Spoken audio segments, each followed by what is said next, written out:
Hey everybody, welcome to the podcast.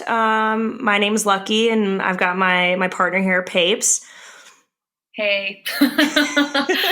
So we're a little nervous. We've never done anything like this before. And I think it would be important for our first episode to kind of go over why we decided to do this, how we know each other. We met in the Navy. So I think we're going to talk about that, go over what our intention is for this podcast as a whole. And hopefully we can get you guys some resources as well. So we'll just get started. Papes, you want to go over how we know each other or? Yeah. So how did you meet me? How did you know? How did I know? Actually, I documented that in my journal. So in 2009, we got stationed on the same ship, and there were like less than 10 girls that were on the ship. And I remember like not knowing what was going on because I got there and 2 days later we left for a deployment. So I didn't know anybody. I didn't even know where I was. I didn't know how to do my job. I didn't know how to do anything. And I just wanted to like keep track of what was happening while I was on the ship, just kind of like to remember the experience as, even now 10 years down the line. And I wrote in my journal that you were the first person to speak to me that didn't have to speak to me. And you came right up to me and you're like, "Hi, I'm Lucky. Where are you from?" And then we started talking, and then we annoyed every fucking person on the ship for the rest of the time that we were on the ship together.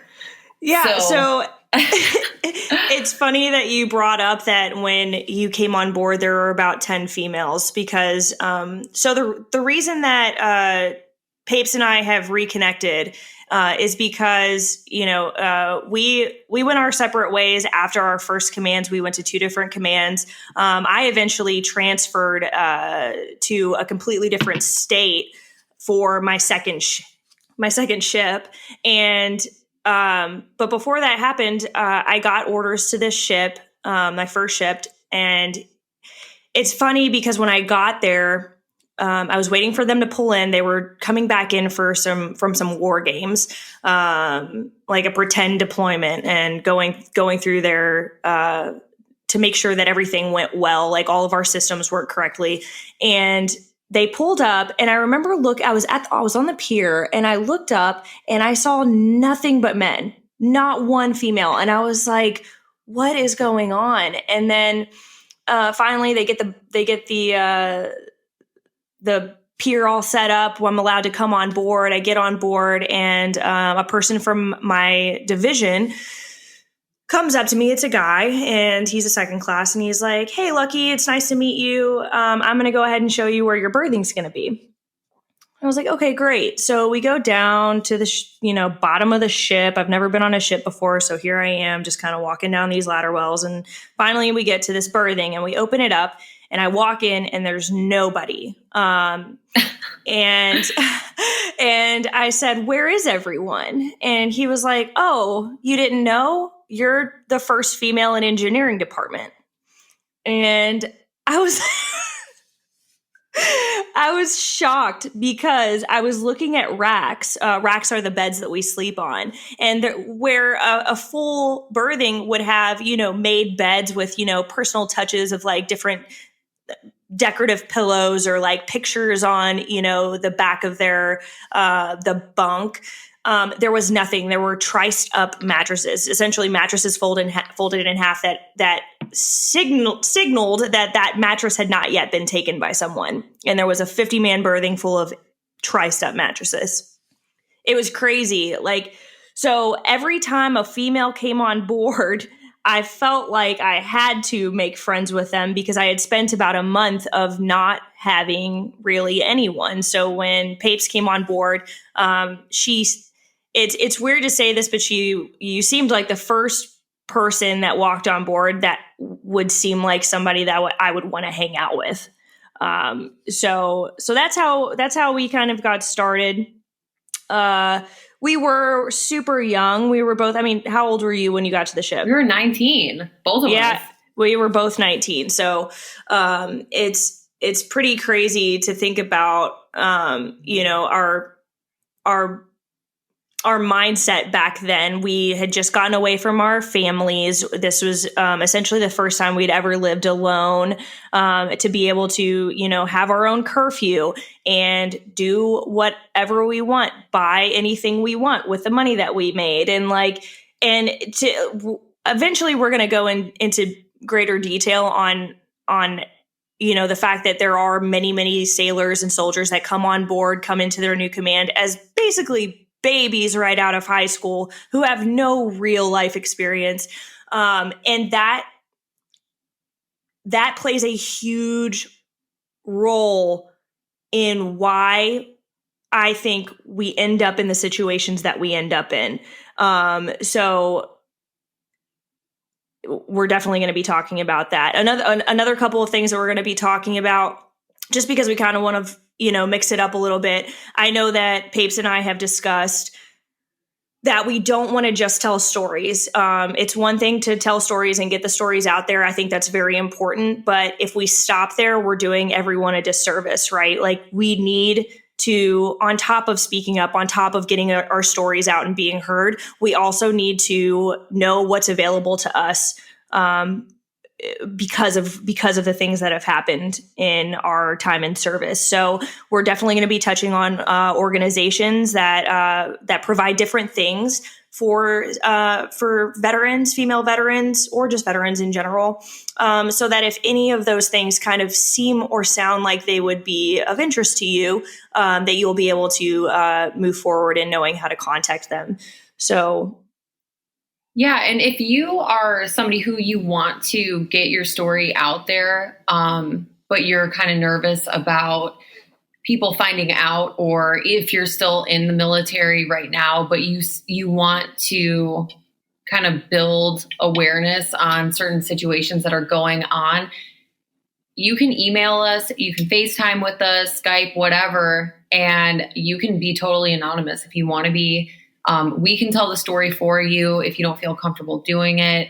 But kind of the whole purpose is to make everybody realize that they're not the only one who has gone through something. Like, there are thousands of different situations. I mean, I literally made a Facebook post 3 days ago and have gotten hundreds of responses already from women who've just randomly seen the post from one military woman veteran group.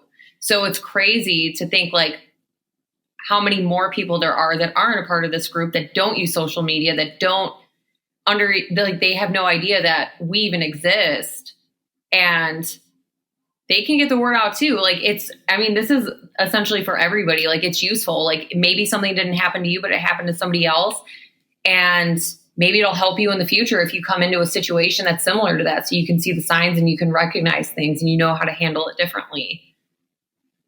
Yeah, I agree. And it's so funny because but right before you and I started talking, I had seen the Vanessa Guillen story over and over and over on Facebook. I'm not very active on Facebook, but it got to the point that every time I kind of logged on to just kind of skim through the feed, that's all I saw.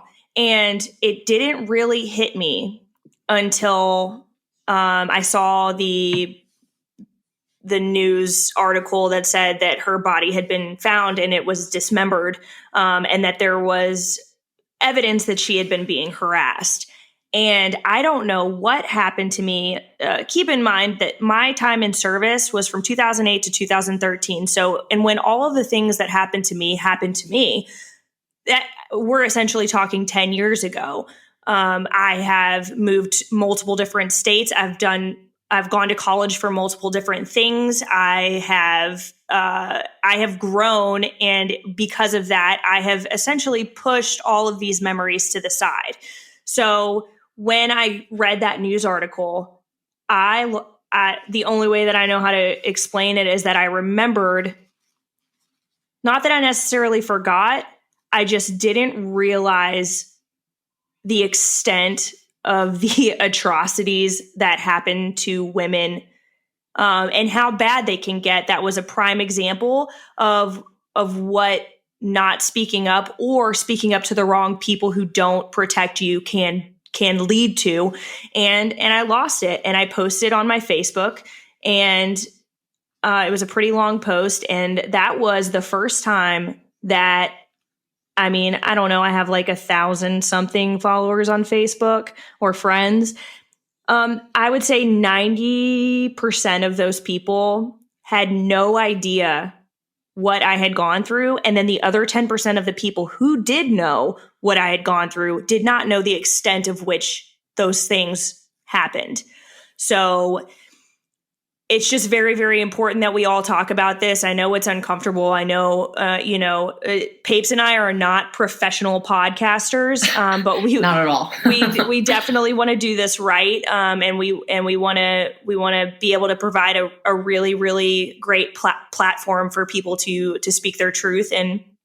And if you guys have any suggestions for us, please, by all means, shoot us an email at otdlpodcast@gmail.com. We would really appreciate it, because we do want this to be a resource for you guys for stories, so that you can understand that you're not alone in this, and also for resources. I think that's our biggest intentions for this are those two things.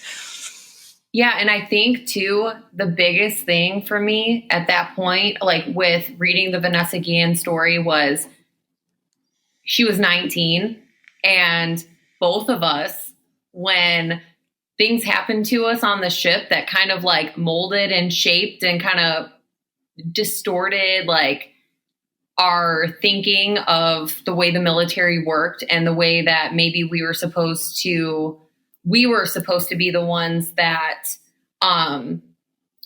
changed ourselves to adapt to the military. Like, the military doesn't adapt to you. And that's something that they tell you all the time.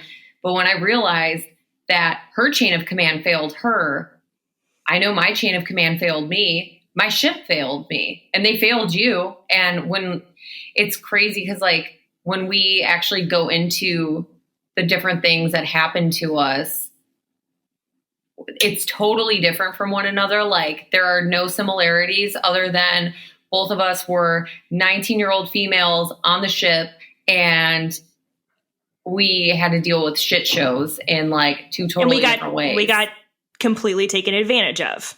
That's essentially what happened. Our naivety, our newness to the Navy, our want to fit in.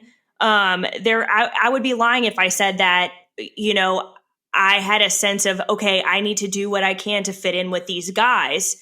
I need to be one of the guys in order to fit in with this new group of people that I've been introduced to that are all male. Like, how do I do that? The best way that I can do that is to not be a girl.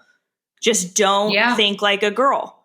Don't get your feelings hurt. Don't take things too far. Don't, oh, that was just a joke. Oh, he didn't mean that. I don't want to make a big deal out of things. And there is where the line gets pushed, because if the one little tiny comment is okay, then the brush up in the P way is okay. It just gets uglier and uglier from there. And I know that there are stories that, I even pause to say this because they're all equally ugly, because none of them should have happened.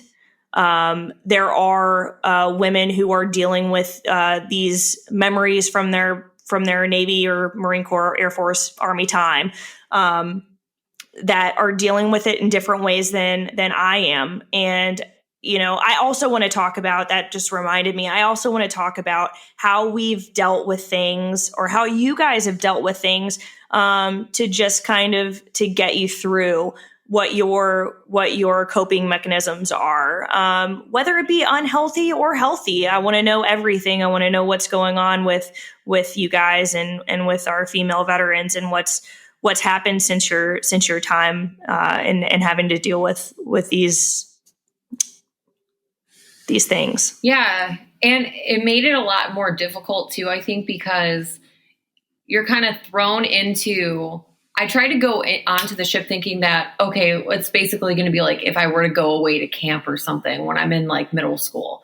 But then you get there and you realize that the age difference between people, the amount of life experience from people, the traumatic experiences with people, all of that gets mixed in. Everybody from different places or people from different countries, like you experience all walks of life. You experience people who have totally different lifestyles, beliefs, everything. And then you kind of try to figure out and like navigate your way through where you fit in. And that's where a lot of the issues fall, because you don't want to be one of the girls that add to the males' reasons why they don't want to serve with women. That was one of my biggest things. Was I remember with one of the situations that I was in, I was asked why I didn't make a report on the situation. And I said, I didn't want to be one of those females. And that was when it was pointed out to me that my chain of command failed me. But I don't actually like fully blame them. I more so blame myself, I guess. I don't know. I think it's like equal with that kind of situation, because yeah, I could have done more. Obviously I didn't handle it the way that ideally I should have, but I think, I don't know, like it has changed me so much as a person, just the experiences and things I've seen other people go through. And obviously you don't know 100% of the details of like what other people are going through. I didn't even know all of the details that Lucky was going through. And we talked to each other more than anybody else on the entire ship. And we still did not know all the details that the other one was going through with our situations. So by having this podcast, I think it's a really good outlet for people who maybe they don't feel comfortable saying certain things to their friends, or they don't want to go up their chain of command, or they don't want to talk to their family about it. You know, we don't know you. And there's kind of, that's like a silver lining in the entire thing. Like, we don't even have to see your face. You can make a fake email and just let us know your story, just so you can get it out and get it off your chest. And that could help you so much, because honestly, like I kept so many things to myself. And when I've slowly like started letting other people know things that happen, the looks that I get from people, and they're like, are you kidding me? This happens? What do you mean? It's crazy. It's crazy. It's crazy, kind of the relief that you can get from just speaking it. You know, I went to massage therapy school right after I got out of the Navy, and I did a lot of body mind work, and a lot of it alluded to the fact that you hold your emotions in your muscle tissue, in your bones. You know, if you are generally a more anxious person, you hold it in your shoulders. You know, there's a lot of really good massage therapy work that can be done for trauma victims, because, you know, if, you know, you're angry, you hold it in your gut, or, you know, it's just, the type of trauma that we went through is not just mental. It's not something that we remember. It's not just, you know, physical from somebody putting this on us, right? Somebody physically touching us. It's also what we hold on to because we are not letting it out. It is being stored in our body in a negative, in a very, very horrible way. And I think that if we can just kind of hold this space for people to get that out, I think that is essentially the very, very beginning and a very, very big step toward healing for all of us. I think it's going to heal me to hear from you guys. I think that, you know, the fact that I thought I was alone for a very, very long time, and just hearing that I wasn't ever, you know, it has made a huge difference even in the last week that Papes and I have been talking about starting a podcast, just being aware of the fact that there was nothing I could have done differently. There's no way I could have acted differently. This happened to me because of somebody else. and what they did to me. It has nothing to do with how I dressed, how I acted in the workspace, who I was friends with, what my rank was. It doesn't matter. This was not my fault. It's not your fault. It's not Papes' fault. And I think that the sooner we get the ball rolling on just talking about this like it happened, because it did, then the sooner and closer we get to enjoying life after trauma. And so if you guys have any suggestions for us, please send it our way. If you have a story, send it our way. If you have resources specifically for veterans and female veterans, please feel free to email those resources to us so that we can get them out there to our audience, because I think that's going to be very, very useful for everyone as well. Yeah. And with the amount of veterans and even active duty women that there are, when I have read statistics that 25% of the women serving have been sexually assaulted and 80% have been sexually harassed, those numbers are insane to me, because, we witnessed it firsthand. There's two of us. Both of us were harassed. So, that's 100% right here. So it's, when you think about it and when you put it into perspective, if you have, think of it as these people were basically your family, and that happened to them, and maybe they didn't have the right person to speak to. Maybe they're not handling. And if you're able to help your problems that you're experiencing from this, it's pretty much a blessing, because there are people who if they get so overwhelmed with the issues and, they aren't here anymore to deal with their problems. Because it was too much for them. So we want to kind of be, like, as cheesy as it sounds, like a safe space for people, because it's necessary. Like, it's something that should have been here, but it really wasn't. And it's crazy. We looked up, there are no other podcasts of people who talk about this.